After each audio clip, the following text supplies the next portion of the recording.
Fans who traveled hours, in some cases crossing state lines and rearranging work schedules, arrived at the arena to find out, after clearing the turnstiles, that the player they had come specifically to watch had been ruled out less than an hour before tip-off. No prior designation, no staged warning. A status update dropped while the parking lots were already filling up, and by the time most ticket holders checked their phones, the decision had been made without them in mind. That sequence of events is not a logistical misfire. It is a failure of basic operational responsibility, and the Indiana Fever organization bore full and direct accountability for it. The frustration among fans was not abstract. It was the frustration of people who had made concrete financial decisions based on information the organization had withheld. Tickets, transportation, lodging, childcare arrangements, all of it organized around the reasonable assumption that a team publicly silent on injury concerns had nothing significant to report. The Fever offered nothing to suggest otherwise. Their official injury designations heading into that game listed no limitations, no concerns, no cautionary language of any kind. For an organization operating in a professional sports league with explicit disclosure requirements, that silence was not just negligent. It was, by the standards governing WNBA operations, a direct non-compliance with standing league policy. The WNBA's injury reporting mandate requires franchises to submit final participation statuses by 5 in the evening on the day prior to any scheduled game. The rule exists for a specific reason: to give every relevant party, the opposing team, the broadcast partners, the officials, the betting markets, and most importantly, the fans, sufficient time to account for changes in player availability. The Indiana Fever did not meet that deadline with accurate information. The team's reported status for Caitlin Clark going into that evening gave no indication of any restriction.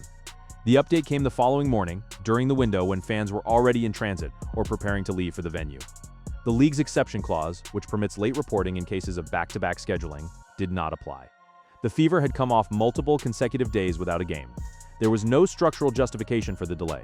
When head coach Christie Sides was pressed on the matter after the game, her responses drew their own round of condemnation. Viewers and commentators noted not just the content of what she said, but the manner in which she said it. Her demeanor in those moments was widely described as dismissive, and her handling of the medical explanation was quickly identified as a deflection. Sides leaned on the assertion that she was not a medical professional and therefore could not speak to the specifics of Clark's physical condition. That position might hold in the abstract, but it collapses immediately in context. A head coach operating within a professional organization has access to the training staff's assessments in real time. The decision to hold a player, particularly a player of Clark's profile, from a home game is not made unilaterally by the player or in isolation from the coaching staff. That decision is organizational. Claiming ignorance of it, or of the timeline surrounding it, does not hold up against the basic mechanics of how professional sports teams function. What emerged from the post-game presser was something fans had grown accustomed to from this organization, a pattern of deflection presented as process. Questions about Clark's physical status were redirected. Responsibility for the late disclosure was diffused across departments and titles. Nobody offered a clear account of when the team knew Clark would not play, and nobody was able to explain why that information had not been transmitted to the public before the disclosure deadline. The result was a press conference that generated more distrust than it resolved, and which landed, for a large portion of the Fever's fan base, as confirmation of what they had long suspected. Those suspicions did not form in a single afternoon.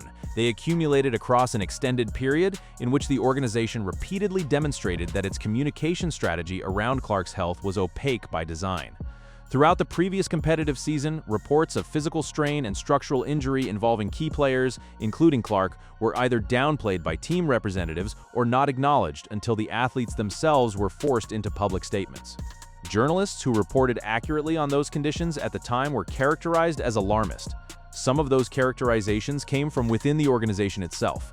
When those reports were later confirmed by the players, the organization offered no correction of the record. No acknowledgement that reporters had been right, no accountability for having pushed back against accurate coverage. That history is not incidental to the current moment. It is the infrastructure upon which public trust should rest, and which, in the case of the Indiana Fever, has been progressively undermined. When an organization repeatedly demonstrates that its first instinct is to minimize, obscure, and delay, the public develops a reasonable working assumption that whatever information is being withheld intentionally. Benefit of the doubt requires a track record that justifies it. The Fever has not established that track record. The community of fans that built itself around Caitlin Clark over the past several years is not a passive one. It is among the most engaged and analytically sophisticated fan bases in contemporary women's professional sports. These are people who document practice schedules, cross-reference travel records, track media availabilities, and have organized active networks for sharing information the team itself refuses to provide. When Clark's late scratch was announced, that community did not simply express disappointment. It documented the timeline in granular detail, circulated the league's disclosure policy, and made a systematic case that the organization had violated it. That case was not contested by the Fever. It was simply not addressed. The financial dimensions of that failure are substantial. Women's professional basketball in the United States experienced a genuine inflection point with Clark's entry into the league. Attendance figures moved sharply. TV ratings at the WNBA level reached benchmarks that had not been touched in years. Merchandise sales associated with Clark's name and image drove revenue across the entire league's commercial ecosystem. Broadcasters renewed and expanded their agreements in part on the basis of that audience growth. Wagering platforms that had established partnerships with the WNBA designated Clark as among the highest-profile variables in their market modeling. When her availability status is withheld past the league's mandated cutoff, the consequences are not limited to fan inconvenience. They ripple through every commercial relationship the league has built around the era she represents. In any comparable major professional league, a late scratch of that magnitude from a player with Clark's commercial profile past the official disclosure window, without a valid scheduling exemption, would produce immediate institutional review. The league's operations office would request documentation of the timeline. The team would be subject to formal scrutiny. In cases where the late disclosure caused demonstrable harm to bettors or broadcasters operating on outdated information, financial penalties would follow. None of that accountability materialized here in any public, transparent form. The league's response, to the degree it was visible at all, was characteristically restrained. That restraint was not lost on the people who had purchased tickets under false pretenses and had not received refunds. The competing explanations that emerged from within the organization over the days that followed only deepened the credibility problem.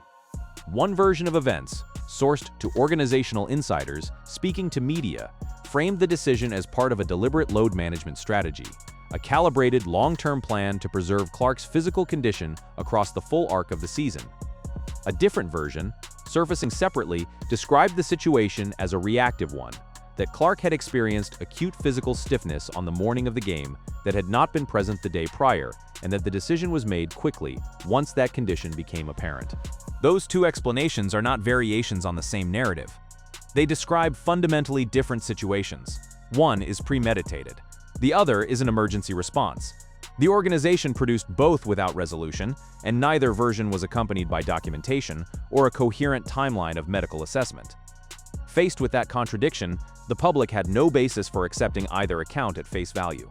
What the Fever's management may not have fully reckoned with is that the segment of the audience most invested in Caitlin Clark is also among the most skeptical of institutional messaging from professional sports organizations.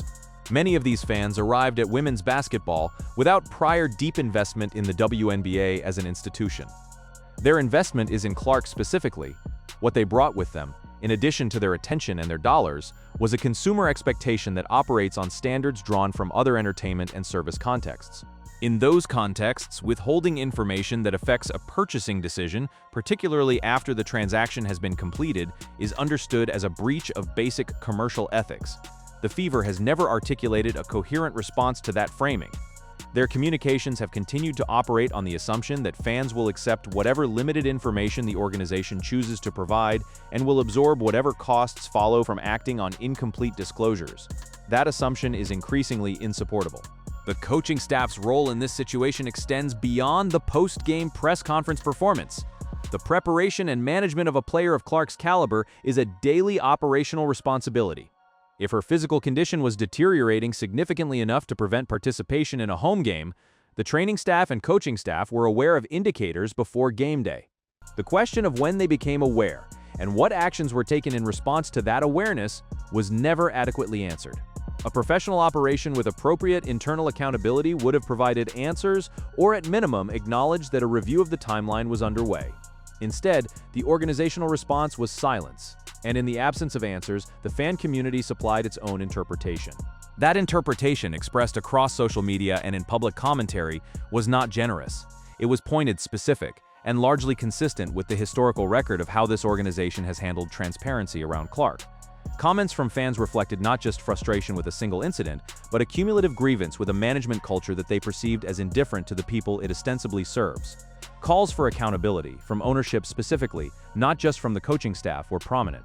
The sentiment was that the organization had, over time, built a pattern of behavior that treated Clark's public appeal as a commercial asset to be leveraged while failing to meet the basic professional standards that would protect her and the audience that supports her. That gap between the athlete's professional quality and the organization's operational standard was a consistent theme. Clark performs at a level that generates sustained national attention. She carries a competitive and commercial weight that is disproportionate to the supporting infrastructure the Fever has provided.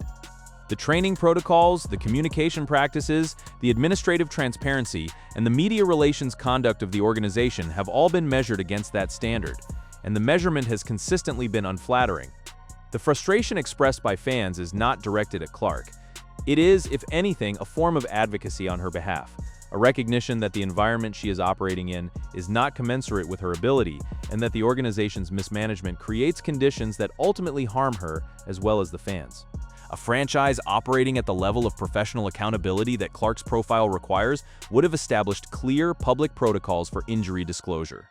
It would have engaged directly with the public when a disclosure deadline was missed, offered an explanation, and outlined what corrective steps were being taken. It would have empowered its head coach to speak candidly and with institutional backing, rather than leaving her to deflect in real time with disclaimers about her medical qualifications. It would have engaged its ownership at the level of public responsibility that managing a generational talent demands. None of those things happened. What happened instead was a familiar cycle of partial information, deflection, and institutional silence, followed by competing narratives that contradicted each other and resolved nothing.